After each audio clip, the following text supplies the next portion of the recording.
Je ne sais pas à quel moment il était trop tard. Au début, c'était une solution facile, plus qu'un problème. Monoparental, en manque d'argent, à la merci des vautours. Aveuglée par mes besoins, j'ai pas vu le malin se pointer. Le jugement des autres, je suis capable de vivre avec. Mais le jugement des miens, ça fait vraiment mal. Le procès, c'était un gros coup à passer. Mais ça restait une goutte d'eau dans l'océan de mes malheurs. Elle était ma meilleure amie. Elle respirait la confiance. J'aurais tout fait pour elle. J'ai été victime de manipulation. Mais j'étais unique responsable de mes actions. Je me sentais forte et brillante, alors que j'étais naïve et stupide. Objection, Madame la juge, j'ai pas eu connaissance de cette pièce à conviction. J'y voyais la grande porte ouverte me délivrant de l'isolement. J'ai compris trop tard qu'une fois dehors, on ne pouvait plus jamais entrer.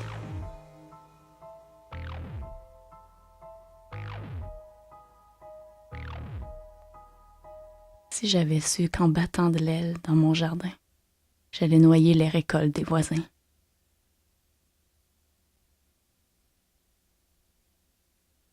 Mon travail à la pharmacie n'était pas ce qu'il y avait de plus stimulant, mais ça me permettait de payer mon loyer et mes factures. En plus, mon horaire concordait avec celui de ma fille à l'école. C'était pas parfait, mais j'avais pas à me plaindre. C'est directement sur place que les premiers contacts ont eu lieu. C'était le genre de fille à obtenir tout ce qu'elle voulait avec un seul regard. J'ai pas pu reconnaître le mal dans son costume de princesse. Elle m'a rapidement trouvé un rôle dans son conte de fées.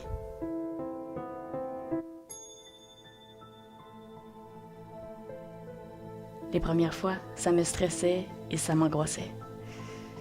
Puis, lentement, la routine s'est installée et j'ai commencé à trouver le jeu excitant. Sans compter les luxes que je pouvais maintenant m'offrir. Plus ça allait, moins je faisais attention. Je prenais même plus le temps de surveiller mes arrières. Je n'attendais plus mes pauses pour sortir lui emmener ses commandes. J'avais plus conscience de l'ampleur du crime que je commettais. C'était facile, c'était payant, mais surtout extrêmement grisant pour la petite fille droite que j'avais toujours été. Jusqu'au jour où tout a chaviré. Le conte de fées a tourné au cauchemar. Ma boss se doutait de quelque chose depuis un bon moment. Elle attendait juste de me prendre sur le fait pour mettre fin à tout ça. Je ne l'avais pas vu venir. J'aurais dû me méfier. Mais elle m'a mis dehors, sans aucune possibilité de m'expliquer.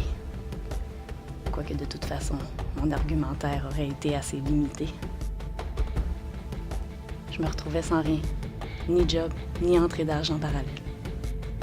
Jamais de ma vie, je m'étais retrouvée dans le néant.